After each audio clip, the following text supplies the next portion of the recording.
Suffering is not a mistake. It is the price of meaning. If your life feels heavy right now, it's not because something went wrong. It's because something deeper is forming. There is a lie modern life tells you. That meaning should come first. That clarity should precede pain. That if life hurts, you must be doing something wrong. But according to Carl Jung, meaning does not prevent suffering. Meaning is born from it. This is where most people get lost. They try to escape pain. Before understanding its purpose, they numb it, distract from it, label it as failure. But Jung saw suffering differently. Not as punishment, not as bad luck, but as a psychological signal. A message from the unconscious that the old way of living no longer fits the soul. Pain appears when the ego is out of alignment with the deeper self, when who you think you are no longer matches who you are meant to become. This is why suffering feels personal. It attacks identity. It strips certainty. It destabilizes the story you told yourself about who you are, what matters, and where you're going. That collapse is not accidental. Jung believed the psyche is self-regulating. When you ignore your inner truth, life intervenes through anxiety, through depression, through loss, through stagnation, not to destroy you, but to redirect you. This is why people often say, I don't recognize myself anymore. That's not pathology. That's transition. But most people resist this phase. They cling to old roles, old relationships, old ambitions. They try to restore comfort instead of asking what the suffering is demanding. And that resistance is what turns pain into despair. Suffering becomes meaningless only when it is avoided. Jung warned that a life without meaning is unbearable, not because it lacks pleasure, but because it lacks direction. Meaning is what allows pain to be carried without breaking the soul. Without meaning, suffering feels random. With meaning, suffering becomes initiation. This is where Jung diverged sharply from modern positivity culture. He did not believe happiness was the goal of life. He believed wholeness was. And wholeness includes darkness, fear, grief, contradiction, the parts of you that were never welcomed. Suffering forces confrontation. It brings you face to face with what you've repressed, your unmet needs, your unlived life, your denied instincts. Jung called this encounter the beginning of individuation, the process of becoming who you truly are, not who you were conditioned to be. And this process always begins with disorientation, because the old compass breaks before a new one appears. That's why meaning doesn't arrive immediately. First comes chaos. First comes the descent. The psyche must dismantle false structures before building authentic ones. This is why people often experience suffering as a kind of inner death, the death of an identity, the death of illusions, the death of borrowed values. And death, psychologically, is terrifying because the ego equates it with annihilation. But Jung understood something profound. What dies in suffering is not the self. It is the false self, the persona you wore to survive, the mask you mistook for your identity. Suffering removes the mask, and without it, you feel exposed, vulnerable, lost. But this exposure is exactly where meaning begins to form, not as answers, but as alignment, a subtle sense that, despite the pain, something inside you is becoming more honest, more real. This is why people who endure suffering consciously often emerge quieter, less performative, less obsessed with approval. They have seen the inside of themselves and survived. Meaning does not arrive as motivation. It arrives as depth, as gravity, as an inner yes. That doesn't need explanation. And this is only the beginning. Because once suffering cracks the surface, the unconscious starts speaking more clearly. Through dreams, through symbols, through repetition, through the feeling that life is asking something of you that cannot be postponed. That is where the real work starts. And that is where meaning begins to take shape, not as comfort, but as truth. Suffering does not isolate you by accident. It separates you before it shapes you. This is one of the most misunderstood phases of psychological transformation. People think isolation means something is wrong, but in Jungian psychology, withdrawal often signals that the psyche is turning inward to reorganize itself. According to Carl Jung, meaning cannot be handed to you by the world. It must be discovered internally, and discovery requires silence, distance, detachment from collective noise. This is why suffering often feels lonely, not because you are being punished, but because the old sources of identity no longer nourish you. You start pulling away from conversations that feel shallow, from goals that once excited you, from people who only know the version of you that is dissolving. This creates a frightening gap. You no longer belong to who you were, but you don't yet know who you are becoming. Jung called this state the liminal phase, the in-between, where certainty disappears and meaning has not yet formed. Most people panic here. They rush to fill the void. New relationships, new distractions, new beliefs, anything to avoid the emptiness. But emptiness is not absence. It is space, space for the unconscious to surface, because meaning is not logical. It is symbolic. It emerges through inner images, emotional patterns, and recurring themes. Suffering slows life down, so you can notice these signals, but only if you don't run. This is where suffering becomes bifurcated. There are two kinds of pain: pain that deforms and pain that transforms. The difference is not intensity, it is orientation. Pain becomes meaningless when you fight it, deny it, or numb it.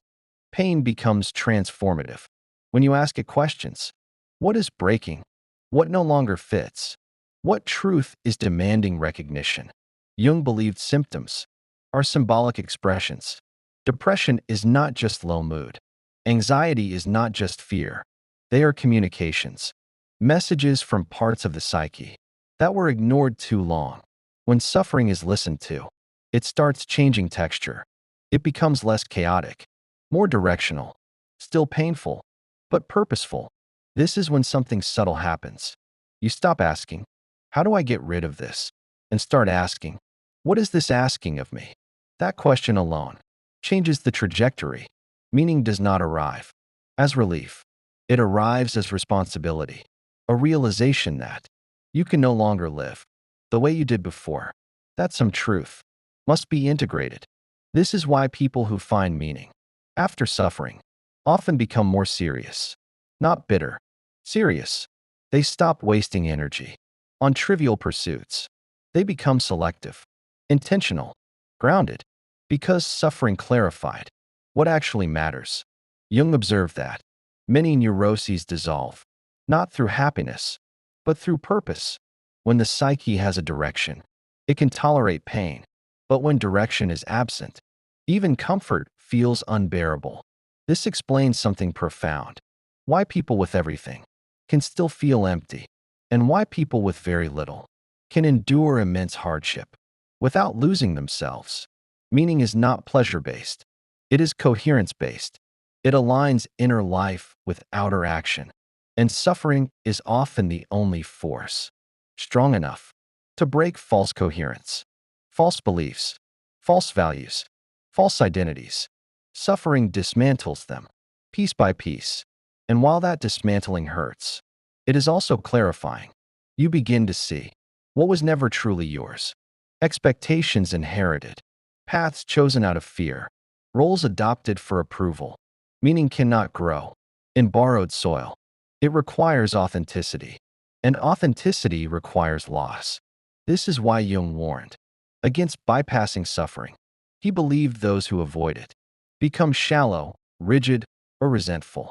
They remain trapped in half-lived lives, whereas those who endure consciously emerge integrated, not perfect, whole. But there is still a danger here, one many people fall into. They romanticize suffering. They cling to pain as identity. They mistake endurance for meaning itself.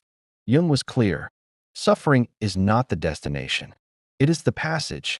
Meaning forms only when suffering is metabolized, understood, integrated. Otherwise, pain stagnates, and stagnation breeds bitterness. So the task is not to suffer more. It is to suffer better, with awareness, with reflection, with courage. This is where the psyche prepares for the next stage, the encounter with the shadow, the parts of yourself that suffering has uncovered, but not yet integrated. And that encounter is unavoidable because meaning cannot emerge until the shadow is faced. Suffering reaches its turning point when it forces you to meet what you avoided becoming conscious. This is where most people stop, because this is where the shadow appears. According to Carl Jung, the shadow is not evil. It is the part of the psyche that was rejected because it did not fit who you were allowed to be, traits you were punished for, needs you were shamed for, anger you were told was wrong, sensitivity you learned to hide. None of this disappears. It goes underground, and suffering is what breaks the seal. This is why pain often brings up irrational emotions, sudden rage, unexpected grief, jealousy, resentment. You wonder, why am I reacting like this? Jung's answer was simple: because the shadow has finally been invited into consciousness, not by choice, but by necessity. When the ego's strategies fail, the unconscious steps forward, and the unconscious does not speak politely. It speaks through disruption, through conflict, through symptoms that refuse to be ignored. This is why meaning cannot come before shadow confrontation, because meaning requires honesty, and the shadow contains everything you were dishonest about, especially with yourself. Most people fear the shadow because they confuse it with moral failure. But Jung saw it differently. The shadow holds vitality, instinct, life force, the energy you lost when you became acceptable instead of authentic. Suffering drains you because so much of your energy is locked in repression. The shadow is not just darkness. It is unused life, but integrating it is psychologically demanding because it destabilizes your self-image. You must admit things you don't like. You must see how you contributed to your own suffering, not through blame, but through blindness. This is the moment many people resist meaning, because meaning demands responsibility, not for what happened to you, but for how you respond now. The shadow asks difficult questions. Where did you betray yourself? Where did you stay silent when you needed to speak? Where did you choose safety over truth? Suffering exposes these fractures. And while this can feel cruel, it is actually liberating, because once you see the pattern, you are no longer trapped inside it unconsciously. Jung believed what remains unconscious controls your life, and you call it fate. Shadow work reverses that. It turns fate into choice. But this does not happen overnight. The psyche integrates slowly, in layers. Each insight destabilizes, and then reorganizes. This is why the process feels cyclical. You think you've understood something, then it returns, deeper, more precise. Suffering sharpens perception. You begin to notice how often you project your shadow onto others. The people who trigger you most are often carrying traits you disowned, the arrogance you despise, the weakness you mock, the dependency you resent. Projection keeps the shadow external. Suffering pulls it back inside. And when projection collapses, relationships change. You stop needing enemies. You stop idealizing saviors. You begin to see people as mirrors rather than threats. This is one of the quiet signs. Meaning is forming. Your emotional reactions become more informative than overwhelming. You no longer ask, why are they doing this to me? You ask, what is this revealing about me? This shift marks a psychological threshold. From victimhood to authorship, not control. Authorship. You begin to participate consciously in your own becoming. And this is where suffering starts losing its grip. Not because life becomes easier, but because life becomes intelligible. You understand why certain patterns repeat, why certain relationships fail, why certain desires haunt you. They are not punishments. They are unfinished integrations. The shadow, once acknowledged, begins to soften, not disappear, integrate. And integration does not make you saintly. It makes you grounded. capable of holding contradiction, strength and vulnerability, confidence and humility, ambition and restraint. Jung believed this capacity was the foundation of wisdom, not optimism, not positivity, but psychological breadth. Suffering stretches the psyche, and meaning is the structure that allows it to stretch without tearing. But there is still one more step, because insight alone is not meaning. Meaning requires embodiment. It must be lived, and that demands a confrontation with purpose, not imposed purpose, but discovered purpose. And that is where suffering completes its work.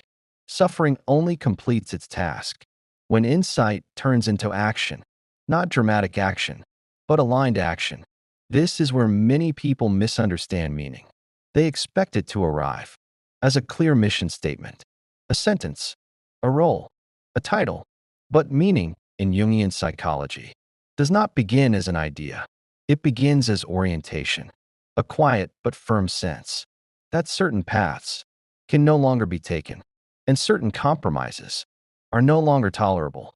According to Carl Jung, meaning emerges when the ego aligns itself with the deeper direction of the psyche. He called this alignment the process of individuation, not self-improvement, not becoming better than others, but becoming more fully yourself. And suffering is the catalyst that makes individuation unavoidable.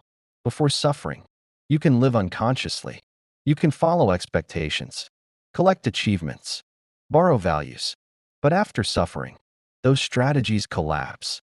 You cannot unknow what you've seen. You cannot return to a life that contradicts your inner truth without psychological cost. This is where meaning becomes embodied. You start making choices that look irrational from the outside. You leave environments that feel empty, even if they are prestigious. You set boundaries that cost you approval. You slow down when the world pressures speed, not because you are broken, but because you are listening. Meaning changes how energy flows through your life. You stop scattering yourself. You stop chasing validation. You stop living reactively. This does not make life painless, but it makes pain coherent. You know why you endure, and that knowledge changes everything. Jung observed that people could endure almost any hardship if they felt it was meaningful, but even comfort became unbearable when meaning was absent. This is why suffering often precedes vocation, not career. Vocation, a calling that feels less like ambition and more like obligation, not imposed by society, but demanded by the psyche. You feel it as a pull, a quiet insistence, a sense that this is mine to carry. Meaning is not loud. It does not shout. It stabilizes. It gives weight to your days, depth to your decisions. You become less impulsive, more discerning, less driven by fear of missing out, more anchored in what matters. This is how suffering transforms identity. You stop defining yourself by external markers, success, relationships, status. You define yourself by inner alignment, by whether your actions respect your inner truth. This does not make you immune to doubt, but doubt changes flavor. It becomes inquiry rather than paralysis. You ask better questions. You tolerate uncertainty without self-betrayal. This is psychological maturity, and it is rare because most people try to escape suffering before it can teach them. They medicate it, distract from it, spiritualize it away. But Jung warned that bypass suffering returns as fate, as repeated patterns, as chronic dissatisfaction, as quiet despair. Meaning prevents that, not because it solves life, but because it situates you within it. You are no longer at war with your experience. You cooperate with it, even the painful parts, especially the painful parts. And something subtle happens here. You stop asking, when will this end? And start asking, how do I live truthfully within this? That question marks the completion of suffering's task, because meaning is not the absence of pain. It is the presence of integrity. You may still struggle, but you are no longer divided. Your inner and outer lives begin to speak the same language. That coherence is what people feel when they say someone has depth, or gravity, or presence. It is not charisma, it is integration. And this is why meaning almost always comes after suffering, because only suffering forces the ego to surrender its false certainties. Only suffering creates enough pressure to birth a life that is actually yours, not inherited, not imposed, but earned. And if you are suffering now, this is the truth Jung would offer you. Your pain is not evidence that you are failing. It is evidence that your psyche is demanding honesty. And if you stay with it, listen to it, and respond with courage, meaning will not arrive as a reward. It will arrive as a responsibility, one that gives your life weight, direction, and depth. If this spoke to you, don't treat it as information. Treat it as a signal. According to Carl Jung, what resonates is rarely accidental. It means something in you is ready to be seen. So stay with this work. Subscribe to this channel. If you want psychology that doesn't bypass pain, doesn't sugarcoat truth, and doesn't reduce the soul to slogans. Each week, we explore the deeper movements of the psyche, shadow, meaning, individuation, and the patterns that shape your inner life. Whether you notice them or not, leave a comment with one word this stirred in you. Not for engagement, for reflection, because naming an experience is the first step toward integrating it. And if someone you care about is walking through suffering without language for it, share this with them. Sometimes understanding is the first form of relief. Stay, not for answers, but for depth, because meaning doesn't come quickly, it comes honestly. And we're here for that journey.